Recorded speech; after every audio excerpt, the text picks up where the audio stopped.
Indian young professional visa, ballot visa ఎలా apply చేయాలి, జూలైలో ఎలా అప్లై చేయాలని ఈ రోజు ఈ వీడియోలో చెప్తాను. సో లాస్ట్ టైం మనం వీడియో చేసినప్పుడు ఫిబ్రవరిలో 20 మంది పైగా వచ్చింది వీడియో చూసి అప్లై చేసిన వాళ్ళకి. సో ఈసారి కూడా అలా రావాలని మనస్ఫూర్తిగా కోరుకుంటూ వీడియో చేస్తున్నాను. సో హోప్ మీకు కూడా వస్తుంది. వీడియో చూసి స్టెప్ బై స్టెప్ నీట్ గా అప్లోడ్ చేయండి, ఓకేనా? ఎవ్రీ స్టెప్ నీట్ గా చేయండి. సో వీడియోలోకి వెళ్ళిపోదాం. ఇంకా మన ఛానల్ సబ్స్క్రైబ్ చేసుకోకపోతే సబ్స్క్రైబ్ చేసుకోండి. ఇలాంటి వీడియోస్ ఎన్నో చేస్తూ ఉంటాను మీకు ఉపయోగపడేవి. నెక్స్ట్ ఆస్ట్రేలియా బ్యాలెట్ వీసా కావచ్చు, మేట్స్ వీసా అలియాస్, సో ఇలా వస్తూ ఉంటాయి. సో ఇప్పుడైతే ఈ వీసాలోకి వెళ్ళి అప్లై చేసేద్దాం. Okay, Indian young professional visa. So ఇలా వెబ్సైట్లో గూగుల్కి వెళ్ళి కొట్టినా కూడా వస్తుంది. అలా కొట్టిన తర్వాత ఓపెన్ చేయండి. సో ఓపెన్ చేయగానే Indian young professional visa and entering the ballot అని ఇక్కడ ఈ రోజు డేట్ ఉంటుంది. సో ఓపెన్ అని చెప్పి అది క్లిక్ చేసేయండి. క్లిక్ చేసిన తర్వాత ఇలా మనకు క్యూ టైం వస్తుంది, వెయిటింగ్ టైం ఉంటుంది, వెయిట్ చేయండి. సో నా వెయిటింగ్ టైం స్కిప్ చేస్తున్నాను, అది రికార్డ్ చేయలేదు. సో నెక్స్ట్ ఇలా చేస్తే క్రియేట్ అకౌంట్. సో మనం మీకు అకౌంట్ ఉంటే సైన్ ఇన్ కొట్టండి, లేకపోతే క్రియేట్ అకౌంట్. మ్యాక్సిమం కొత్త ఈమెయిల్ తోటే సజెస్ట్ చేస్తాను, కొత్త ఈమెయిల్తో కొట్టండి క్రియేట్ అకౌంట్ అని. సో ఈమెయిల్ అలా కొట్టాము. సో మీకోసమా వేరే వాళ్ళ కోసమా, మన కోసమే అని పెట్టండి. సో అలా కొట్టిన తర్వాత కంటిన్యూ. వాట్ ఇస్ మన నేమ్, ఫస్ట్ నేము అండ్ తర్వాత మన ఇంటి పేరు, ఓకేనా? అలాగ ఇచ్చేసేయండి. అండ్ ఇంకా మన ఛానల్ ఎవరినన్నా సబ్స్క్రైబ్ చేసుకోకపోతే సబ్స్క్రైబ్ చేసుకోండి. ఇంకా నెక్స్ట్ ఇంకో వీసా ఉంది. So Australia ballot visa, everything కొత్త అప్డేట్స్ అన్ని ఇస్తూ ఉంటాను. సో కంటిన్యూ కొట్టండి ఇక్కడ. So what is your country? Indian, of course Indian nationality అని సెలెక్ట్ చేయండి. సో ఎప్పుడు ఏదో ఒకటి అప్డేట్ ఇస్తూనే ఉంటాను. Don't forget to subscribe our channel, ఓకేనా? మీ సపోర్ట్ ఎంతైనా నాకు అవసరం.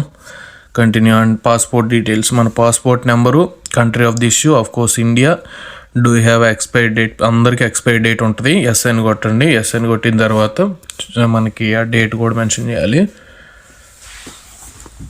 లక్కీ హోప్ ఈ వీడియో చూసి అప్లై చేసే వాళ్ళకి కూడా ఈసారి కూడా రావాలని.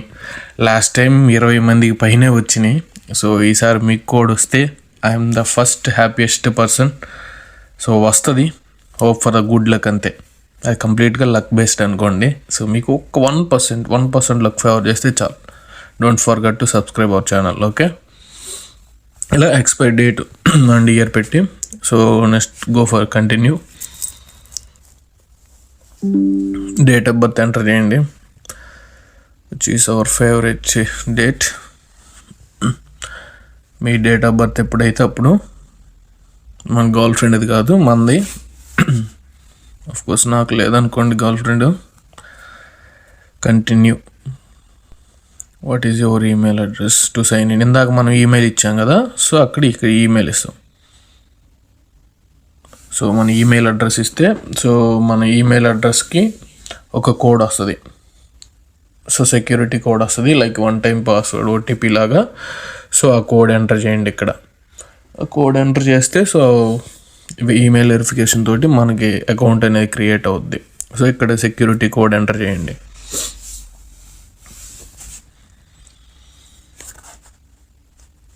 Yes, continue. నో, మొత్తం చెక్ చేసుకున్న తర్వాత create account. Now sign in to continue.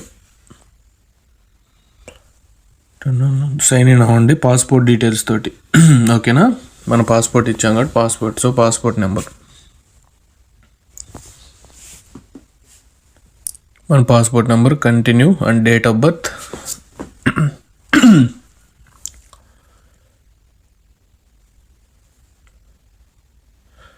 Continue. మళ్ళీ ఇప్పుడు ఆ మెయిల్కి ఇందాక ఇచ్చాం కదా మెయిల్, ఆ మెయిల్కి సెక్యూరిటీ కోడ్ వస్తుంది. సో మళ్ళీ వస్తుంది. సో ఆ సెక్యూరిటీ కోడ్ ఎంటర్ చేయండి. సో సెక్యూరిటీ కోడ్ కొట్టిన తర్వాత కంటిన్యూ.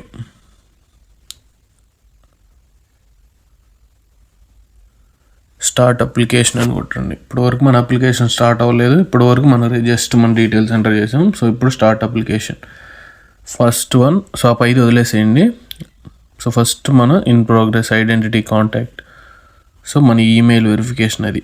సో ఇందా మనం ఇచ్చాం కదా, సో ఆ ఈమెయిల్ తోటి వెరిఫై చేసుకుని సెలెక్ట్ చేసి కంటిన్యూ కొట్టండి. వెరిఫై అయిపోయింది. కంటిన్యూ. నెక్స్ట్ ప్రిపేర్ అప్లికేషన్ అనేది డిక్లరేషన్ అది. సో అప్లికేషన్ మనకి ఏజ్ 18+ ఉందా అని. So I'm over 18. సెలెక్ట్ చేసి కంటిన్యూ కొట్టండి, అది అయిపోయింది. సో ఇప్పుడు ప్రూఫ్ ఆఫ్ ఎవిడెన్స్, సో మన పాస్పోర్ట్, సో పాస్పోర్టే అప్లోడ్ చేయాలి అక్కడ. So continue upload your evidence, అక్కడ అప్లోడ్ ఎవిడెన్స్ అని ఉంది కదా. నేనైతే మీ ఫ్రంట్ అండ్ బ్యాక్ని పీడిఎఫ్గా చేసుకొని ఆ పీడిఎఫ్ని అప్లోడ్ చేయమని సజెస్ట్ చేస్తాను మీకు, ఓకేనా. మీరు అడుగుతూ ఉంటారు ఒకటే సబ్మిట్ ఫ్రంట్ చేయాలా లేకపోతే బ్యాక్ చేయాలా అది ఇది అని, రెండు కలిపి పీడిఎఫ్ చేసుకొని అప్లోడ్ చేయండి, ఓకేనా. కొంచెం టైం పట్టినా పర్లేదు, రెండు కలిపి పీడిఎఫ్ చేసుకొని అప్లోడ్ చేయండి, అది బెటర్ ఆప్షన్. సో ఇలా upload and continue, again go for continue, file add అయిపోయింది. So continue and confirm and upload, evidence uploaded అయిపోయింది. సో కంటిన్యూ, అగైన్ కిందకి పోయిన తర్వాత అక్కడ సబ్మిట్ అని ఉంది కదా, ఆ సబ్మిట్ కొట్టేసండి, అయిపోయింది, అంతే.